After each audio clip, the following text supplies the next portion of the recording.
Okay,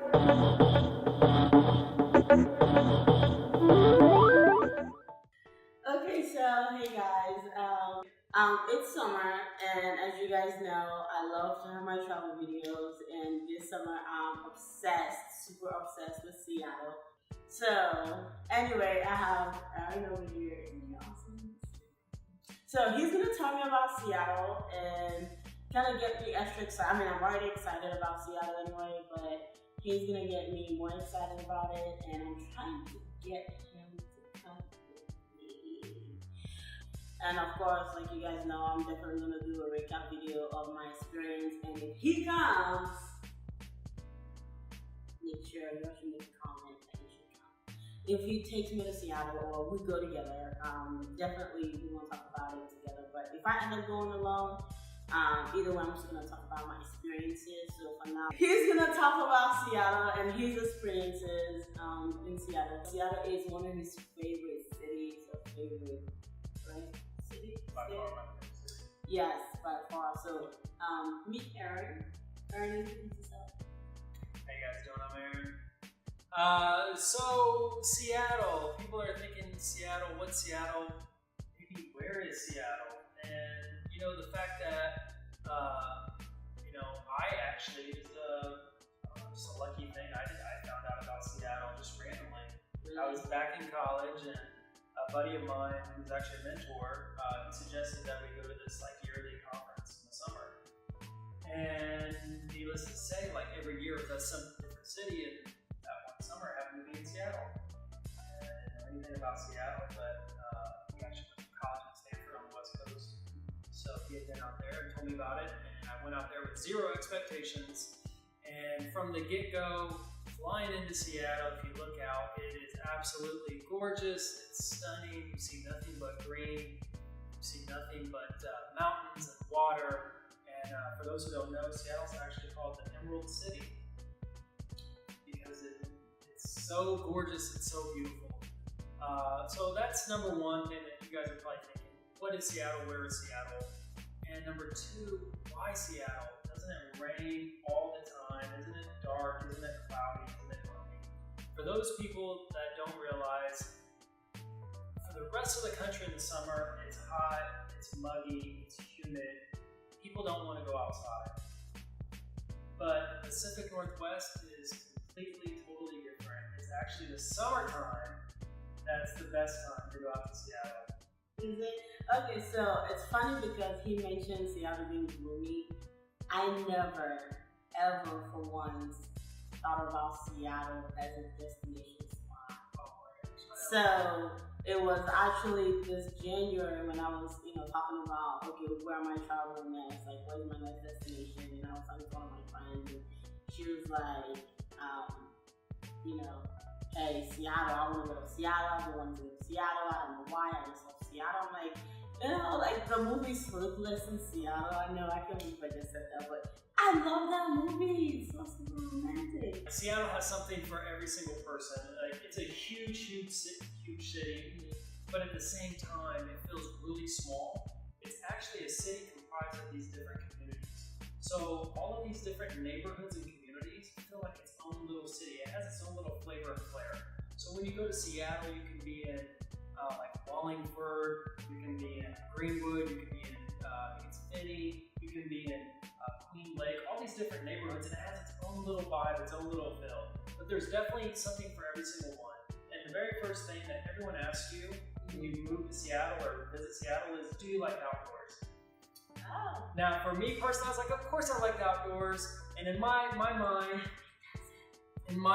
what I envision as outdoors is simply going to the park and playing basketball outside. That's about as outdoorsy as I get. But for them, they love hiking, they love camping, they love all those things. And there's so many, and that's another reason why Seattle's so gorgeous and so amazing. It's right there on Puget Sound. In every single direction you look are mountains.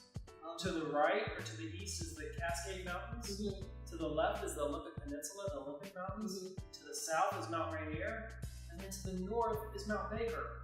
And then on a clear day, which is sometimes rare, but in the summertime it's pretty much every other day, if not every day, you can see Mount Rainier and sometimes Mount Baker, and it looks like you can literally just reach out and grab it.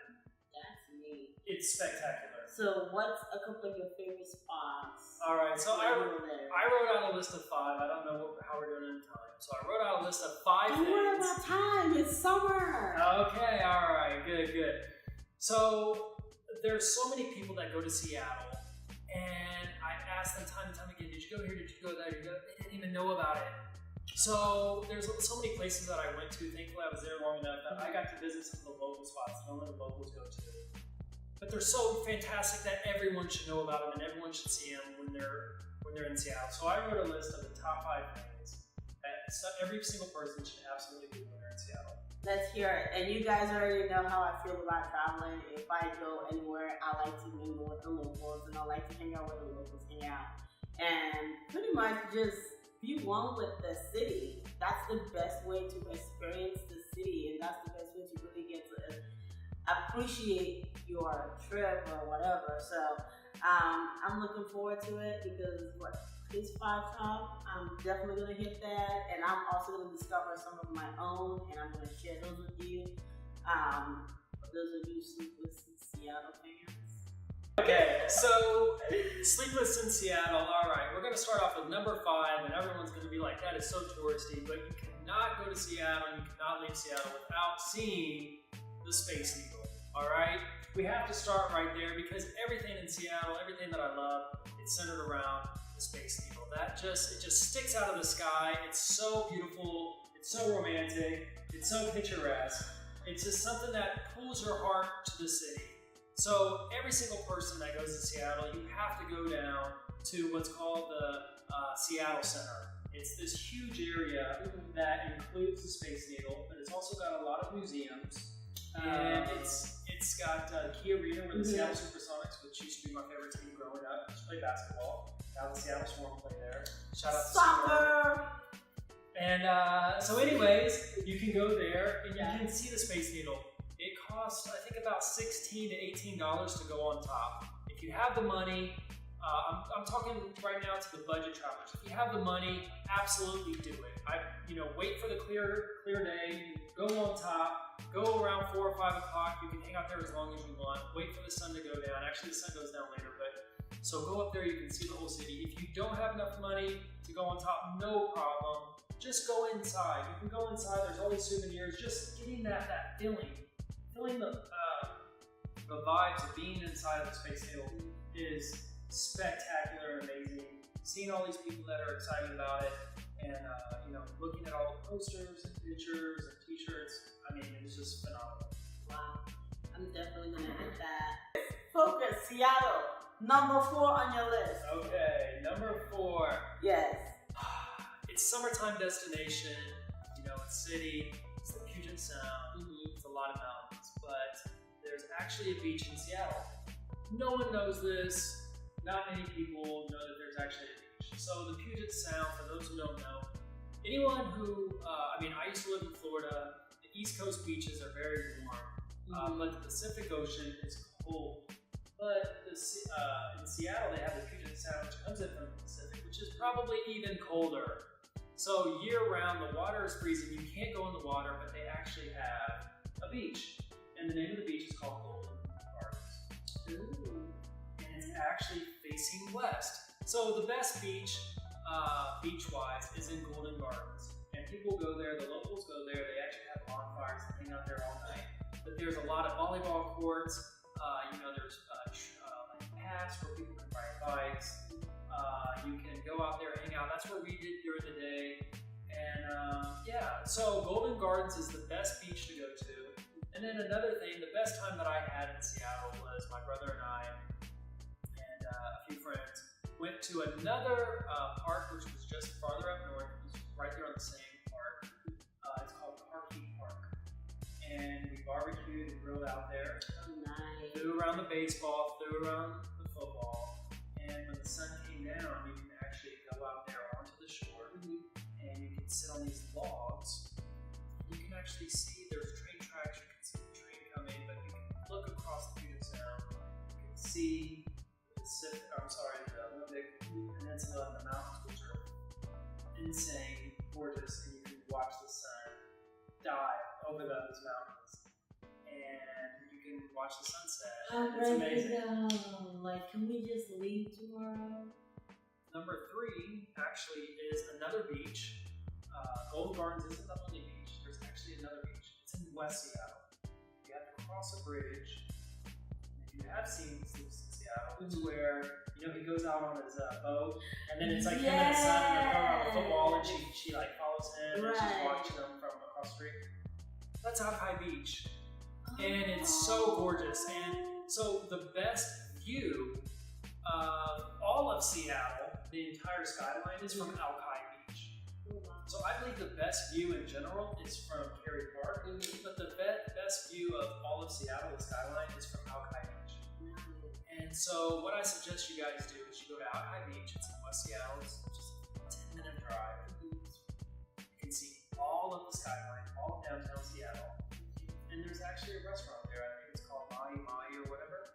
It's a seafood restaurant. It's very, very cheap, relatively speaking. You can get fish and fries for maybe $6, $7. Really? Yeah. That's pretty cheap. Maybe $8, yeah. I mean, $10 is pretty reasonable. Oh, too. yeah. I mean, you spend $10 on one cup of Starbucks coffee. I mean, Yeah.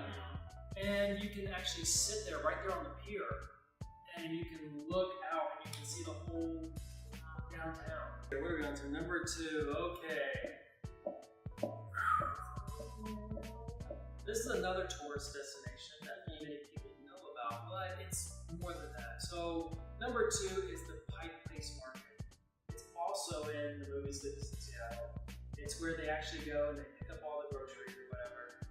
It's very, very famous, and you have to visit it because there's so much going on. There's so much life. I think it's one of the oldest farmers markets on the West Coast. A lot of tourists are there, but you can just see so much. There's so much to see. There's so many shops. One of the famous things where you see the guys wearing the bibs and they have the fish. And they're yelling and they're throwing the fish, and everyone's gathered around and they see the fish throwing and they catch the fish, and you can buy fresh fish there. That's the big draw. Yeah, you see my face, right? Okay, so Fish can just fly up and smack you in the face. okay, I love fish, but the smell of it and all that activity about fish, I don't think I can handle it. I really can't. But if my life depends on it, you best believe I'm gonna put on an apron and I'm gonna throw that fish. I'm gonna throw the life out of that fish. But as far as it might be an experience just to watch that, I don't know. I just feel like I definitely need to just pack my bags and go already. But I can't wait to hear what number 1 is. Oh wow. Okay, so the number 1 place that I always tell every single person, and I always ask, if they tell me they went to Seattle, I said, have you been to this place? And everyone says, no, I've never been. And my heart just drops because this place is the most beautiful place I've ever been. You gain so much inspiration. It's so picturesque, it's so beautiful. Words can't describe it, you have to be there. And it's a place called Gasworks. And for anyone who's in Seattle, who's ever lived there, they know what Gasworks is. Tell me about it. Gasworks is a park. It's up on this hill, and it's overlooking, what's the name? It's overlooking the Lake Washington. Okay. So, man, Seattle's so magnificent. There's so many different angles. So, let me try to explain this. Okay. Gasworks is on the north side of downtown, and on the north side, separating downtown Gasworks is Lake Washington. And so from Gasworks, there's this huge hill that you walk up, and everybody's there, and they're sitting on it, they're like having picnics, and people are listening to music, and they're out on blankets, and they're watching the sunset, and you can see these amazing bridges that are going across, and you can see Capitol Hill to the left. Then you can look there, you can see downtown. And you're not looking into the sunset because the sun's setting to the west, but because the sun's setting to the west, I'm gonna just knock your head off. The sun just perfectly beams onto these skyscrapers downtown. And you just watch the sun just sparkle on these downtown buildings. And you're sitting there staring at it across the water as these Kenmore airplanes fly into it and land, and all these boats are down there, and people are partying on the boats, and you can hear them laughing, and rowboats, and it's just so amazing. And you watch the sunset, and so it goes from the sun sparkling to it getting darker and darker to the lights coming on, and you can see the nighttime come into Seattle.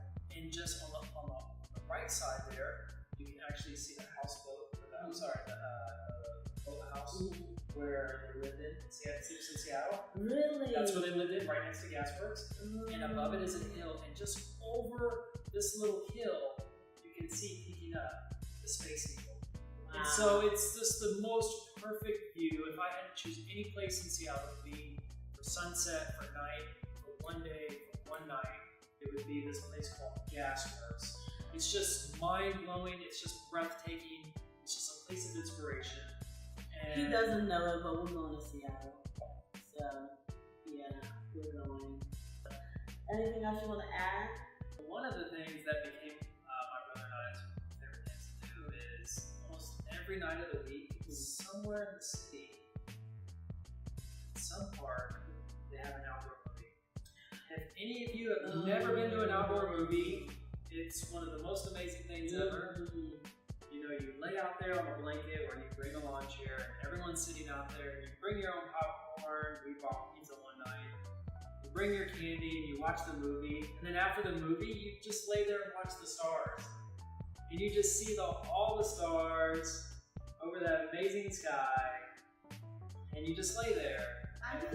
And people go out, people go to these outdoor movies. And some of them are free, some of them there's like a small entrance fee. There's nothing wrong with it if you have. I mean, if you go to the movie theater, you have to pay something, and it's not as. I mean, you shouldn't. A lot of the times, like if we didn't want to spend this, we went a lot.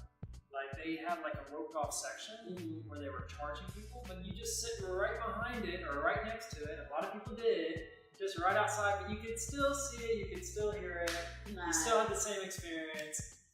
And it was amazing. So, and they have a lot of them are like. There's a lot of them that are like, cult classics that people love, and there's a lot of them that are like the movies. So how interesting! Do they play Success in Seattle all the time? I haven't seen an outdoor movie, but I'm sure they do. I'm sure there is. Seattle just sounds like a romantic city to be in. Oh, it's the most romantic. Okay, so devil's advocate here. Yep. So, what is your least favorite thing about Seattle? Okay. Least favorite thing, I can say this.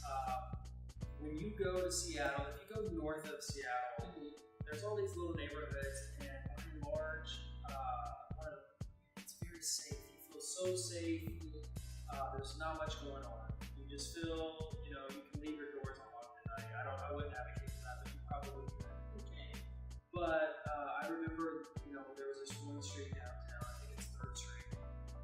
And just like many major cities, Seattle does have a problem with homeless people. And to their credit, most homeless people there are very, very nice and polite. And if you say, "Hey, I'm sorry, I don't have any money," they'll be fine.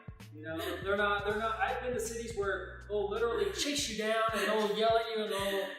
New York. Yeah. Oh man, LA. Definitely. I know. I have my personal experience with a homeless person in New York, but we're not talking about.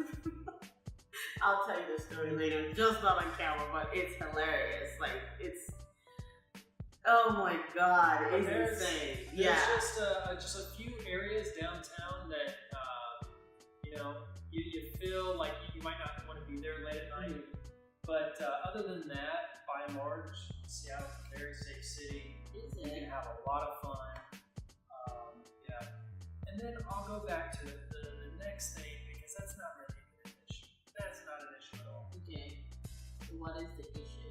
The issue is, if you go to Seattle, my number one advice, other than seeing all the things I talked about, is either have someone there waiting for you or take someone with you. Or be fine, exploring by yourself. The reason why I say that is because there's not too many tourists that go out there, and the locals, unfortunately, there's this thing called the Seattle Freeze, where they are socially isolated and they're not very friendly. And I think it's a lot of times because of the weather. So that's why we advocate go there during the summertime. People are out, they're in the parks, they're actually smiling and happy and fun. They're out playing volleyball, they're out playing tennis, they're running, they're exercising, they're having fun. And by and large, they will be nice to you. But just don't expect them to be overly nice to you and friendly the way that kind of Texas or maybe other parts of the country. Right. Just because that's the culture out there. It's called the Seattle Freeze. So if I were you, I would get plugged into meetups. I would go out there with friends. Right. Somehow, some way, get plugged in, know some people, or figure out your little niche. Because otherwise, don't go out there expecting to make a lot of friends. That's a really good advice. I mean, we talked about this even before we started recording. You know, like I told you, it's no fun if you want to travel and really experience any kind of fun. You know, traveling alone is great. I really commend those who are able to travel by themselves. I'm just not one of those people, and I do not encourage anyone to be that, you know, to travel alone if you're a female specifically. Guys, you can be alright. You know. But, you know, like I've always said in all my travel videos or whatever, it might look like when I go out to a city or to a state that I know somebody. Chances are is I know, you know, I have my connections. I have friends from college who might be from that particular place. So I make further arrangements, like arrangements ahead of time. You know, let them know that I'm going to be there, just like he's saying. Make sure that there's someone who's familiar with the area. It's just safety reasons as well, so it's really important. And it's crazy that you say that because, you know, for me, I'm from Texas, and if you've been to Texas, we are cheesing all the time. And, you know, I say hi to just about everybody, and, you know, I might take it the wrong way if I'm in Seattle and not know what you just said. And I'm all like, and then people are like, whoa, what's your deal? Like, we don't know you. I might take it, you know, personal, or, you know, it might turn into a bad experience. But it's really, I think out of everything, I mean, I have a lot of favorites, but it's really important that you mentioned that, because every city has its personality, and so does the people in it. And it's really interesting because when you talk about most of the people who live in Seattle are techie professionals, you know, they're really isolated people, so you shouldn't expect them to be super social. Yeah. And in that aspect, like you talk about, you know, if you have common interest, then that's like a little icebreaker. So I wouldn't encourage anyone to just back up because you see a video in Seattle school, you think Seattle is awesome. Make sure you do your research. Make sure, you know, you are prepared. You know, you have enough money. You're ready for an emergency just in case you know it's not what you expect it to be. But please do not go up there with extra high expectations of, you know, like you said, you know, you're gonna make a lot of friends and all that, and then if you go out there and you're gonna make a lot of friends, or they don't think you're cool. I don't know. Thank you so much. I'm excited. I will definitely see you guys in Seattle, and please subscribe if you definitely want to know my experience when we go to Seattle. Just follow me, subscribe, and if you have any ideas or, you know, any cool spots that you know, if you've been to Seattle that you would like to suggest, you know, suggestions, we're definitely open for suggestions. Anywhere that you might think he didn't mention that there's several. Definitely check out. Leave the comments below.